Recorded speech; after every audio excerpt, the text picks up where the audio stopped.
உண்மையிலேயே நாம் அந்த சுதந்திரத்தை இன்று நாம் காணவில்லை. ஆனால் ஒரு சில நாட்களில் காசா போன்ற நாடுகளில் நாம் அந்த மக்கள் சுதந்திரத்துக்காக போராடுவதை இங்கே நாம் பார்த்துக் கொண்டிருக்கிறோம்.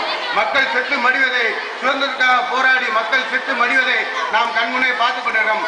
இதே போன்று நமது முந்தையர், நமது மூதாதையர்கள், நமது இந்திய சுதந்திர போராட்ட வீரர்கள் நமக்காக, நமது இந்திய சுதந்திரத்துக்காக தங்கள் உயிர்களை பலி கொடுத்து எத்தனை உயிர்களை நாம் இழந்தோம். அந்த உயிர்களை இழந்ததற்கு நாம் இந்த நாட்டிற்காக, இந்த சமுதாயத்துக்காக எந்த விதமான நன்மைகளும் செய்வதற்கு தயாராக இல்லை. மாறாக என்ன செய்கிறோம்? ஜாதியின் பெயராலும், ஒவ்வொருவரும் தன்னுடைய ஜாதியின் பெயராலும் மதத்தின் பெயராலும் ஒருவரை தாக்கிக் கொண்டும் பேசிக்கொண்டும் சண்டை போட்டுக் கொண்டும் ஒருவரோட உயிரை மாய்க்கிக் கொண்டும் வாழ்ந்து கொண்டிருக்கிறோம். தவிர எந்த ஒரு ஜாதியும், எந்த ஒரு மதமும், எந்த ஒரு மனிதரையும் சண்டை போடுவதற்கோ, எந்த ஒரு உயிரை மாய்த்துக் கொள்வதற்கோ, வெட்டுவதற்கோ, கொலை செய்வதற்கோ அனுமதிக்கவில்லை.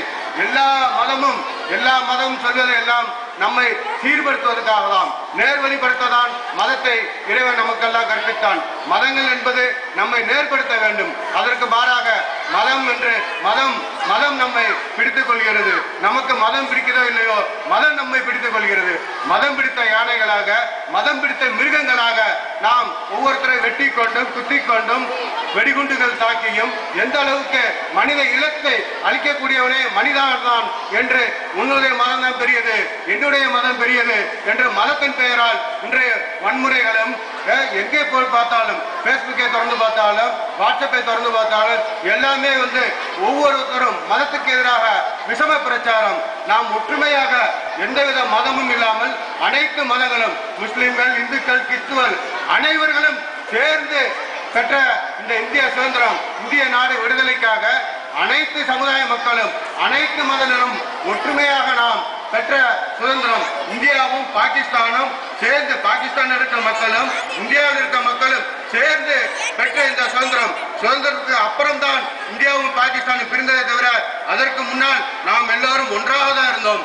அப்படி என்றால் முஸ்லிம் சமுதாயம், இந்து சமுதாயம், கிறிஸ்துவ சமுதாயம் எல்லாருமே சேர்ந்து இதை முஸ்லிம் சமுதாய மக்கள் உணர வேண்டும். கிலாபத் இயக்கத்தை உருவாக்கி பிரிட்டிஷ் சாம்ராஜ்யத்தை நடுநடுக்க வைத்த கிலாபத் இயக்கம் எந்த அளவுக்கு பிரிட்டிஷ் ஆட்சியாளர்களை விரண்டோட செய்தது, அந்த அளவுக்கு எல்லாருமே காந்தி அடிகளை கிலாபத் இயக்கத்தை பாராட்டி எந்த அளவுக்கு ஒரு விடுதலை வேட்கையை உருவாக்கினார்கள் என்பது நாம் எல்லாரும் மறந்திருக்க முடியாது. அந்த அளவுக்கு விடுதலை வேட்கை என்பது ஒவ்வொரு இரத்தத்தில் நாம் காண வேண்டும்.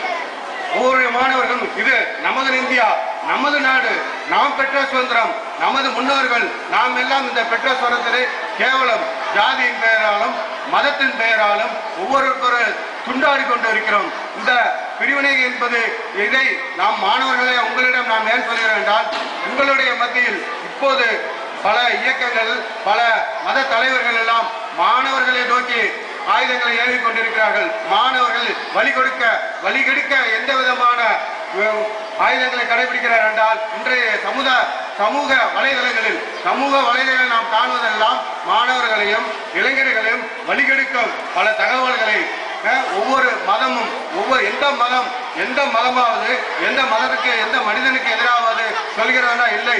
ஆனால் நாம் என்ன சொல்கிறோம்? என்னுடைய மதம் இந்த உலகத்தில் வாழ தகுதி.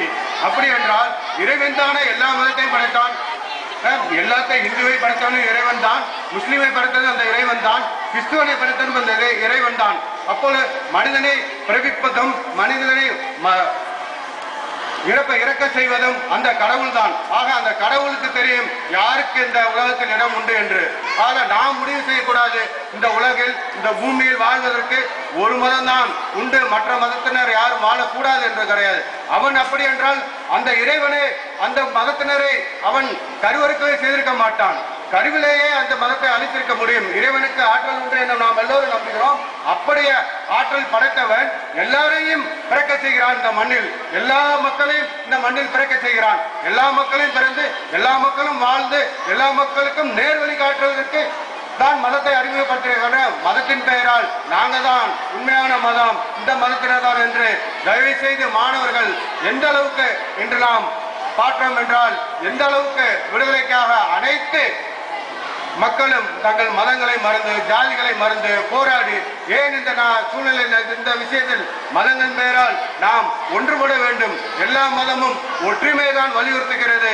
அதே போல இந்த சுதந்திர தின பொன்விழாவில் நல்விழாவில் நான் உங்களுக்கெல்லாம் கூறிக்கொள்வதெல்லாம் நம்மால் முடிந்த அளவு ஒற்றுமையாக செயல்பட வேண்டும். ஒன்றுபட்டால் உண்டு வாழ்வு என்று அன்றே நமக்கு இந்த பிரிவினை என்பது கண்டிப்பாக நடக்கும் என்று தெரிந்து பாரதியாரும் பாரதிதாசன் எல்லோரும் நமது பிரிவினை உண்டு என்பதை அன்றே பாடிவிட்டு சொல்கிறார்கள். அதனால் ஒன்றுபட்டால் உண்டு வாழ்வு என்பதை நாம் எல்லாம் மனதில் கொண்டு ஒற்றுமையான இந்தியாவை வளமான இந்தியாவை நாம் உருவாக பாடுபடுவோம் என்று கூறி விடுபெறுகிறேன். நன்றி. ஜெய்ஹிந்த்.